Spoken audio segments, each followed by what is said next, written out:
അതെ, ഇന്ന് നല്ല ഒരു ഗുജറാത്തി തേപ്പിലയാണ് ഉണ്ടാക്കുന്നത്. അതിനുവേണ്ടി 2 ഗ്ലാസ് ഗോതമ്പ് പൊടി, 1.5 ഗ്ലാസ് ബാജറ കാ ആട്ട, 1/2 ഗ്ലാസ് കടലമാവ്,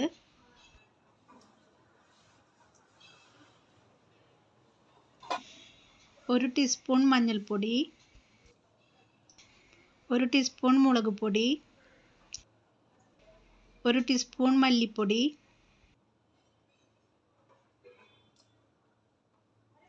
1 ടീസ്പൂൺ ഉപ്പ്, 1 ടീസ്പൂൺ ഗരം മസാല, 1 ടീസ്പൂൺ എള്ള്, 1 ടീസ്പൂൺ അയമോദകം, ഇഞ്ചി, വെളുത്തുള്ളി, പച്ചമുളക്, ഒരു ചെറിയ ശർക്കര, ഇതെല്ലാം കൂടി അരച്ചത്,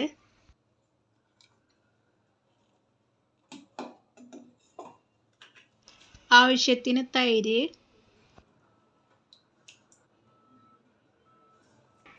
കുറച്ച് മല്ലിയില,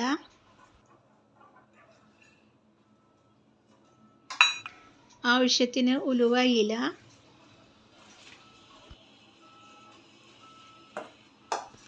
ഇത് എല്ലാം കൂടി മിക്സ് ചെയ്യുക.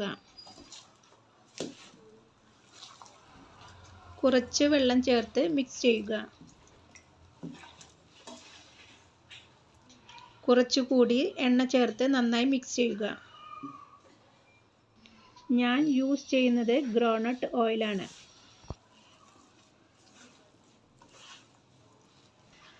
കുറച്ചും കൂടി വെള്ളം ചേർത്ത് നന്നായി മിക്സ് ചെയ്യുക. കയ്യിൽ ഒട്ടിപ്പിടിക്കുന്നുണ്ടെങ്കിൽ കുറച്ചുകൂടി എണ്ണ ചേർത്ത് നന്നായി കുഴച്ചെടുക്കുക.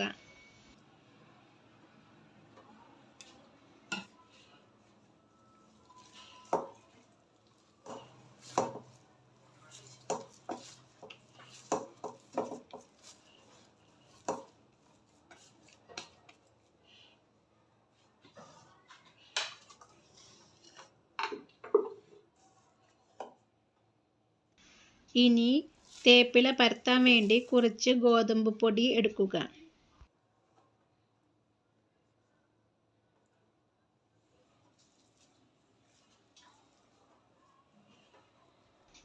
ഇനി ഒരു നെല്ലിക്ക വലുപ്പത്തിൽ ആട്ട എടുത്ത് പരത്തിയെടുക്കുക.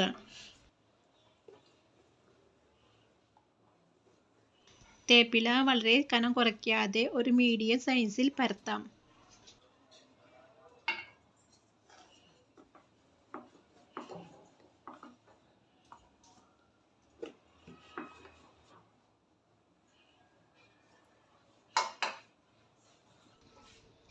ഒരു തവ എടുത്ത് വെച്ച് ഗ്യാസ് ഓൺ ചെയ്യുക.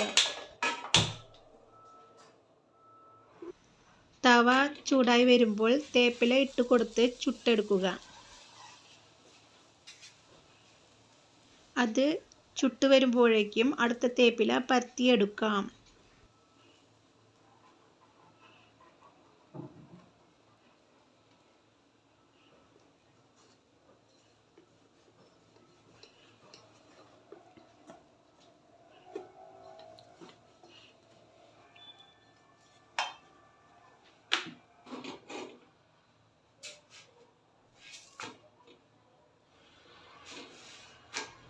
തേപ്പില തിരിച്ചും മറിച്ചും ഇട്ട് ചുട്ടെടുക്കാം.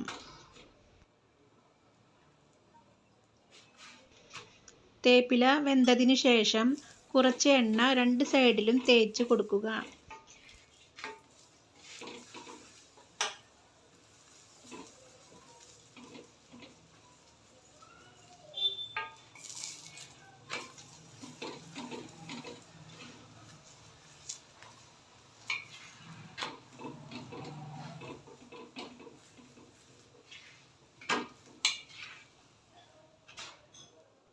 ഇനി ഓരോന്നായിട്ട് തേപ്പില ചുട്ടെടുക്കാം.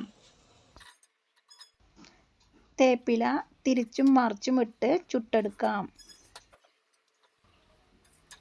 തേപ്പില വെന്തതിന് ശേഷം 2 സൈഡിലും എണ്ണ തേച്ചു കൊടുക്കാം.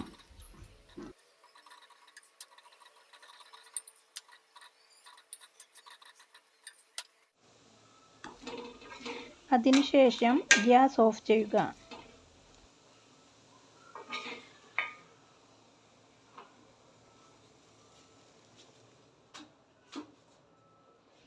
അങ്ങനെ തേപ്പില റെഡിയായിട്ടുണ്ട്.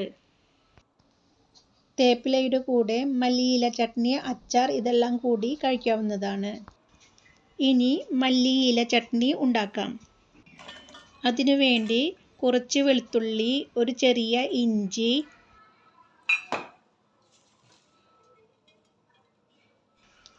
ആവശ്യത്തിന് മല്ലിയില,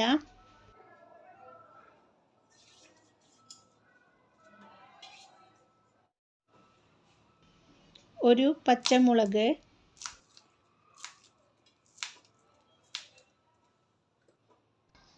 അര ചെറുനാരങ്ങയുടെ നീര്, ആവശ്യത്തിന് വെള്ളം ചേർത്ത് നന്നായി അരച്ചെടുക്കുക.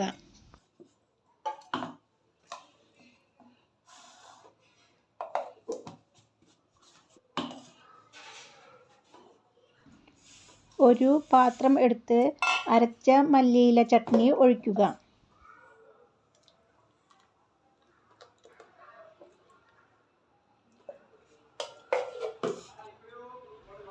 അതിലേക്ക് അര ടീസ്പൂൺ ഉപ്പ് ചേർത്ത് ഇളക്കുക. അങ്ങനെ മല്ലിയില ചട്നി റെഡിയായിട്ടുണ്ട്. വീഡിയോ ഇഷ്ടമായാൽ ലൈക്ക് ചെയ്യുക, ഷെയർ ചെയ്യുക, സബ്സ്ക്രൈബ് ചെയ്യുക. ഇനി നെക്സ്റ്റ് വീഡിയോ ആയിട്ട് വരുന്നത് വരെ എല്ലാവർക്കും താങ്ക് യു.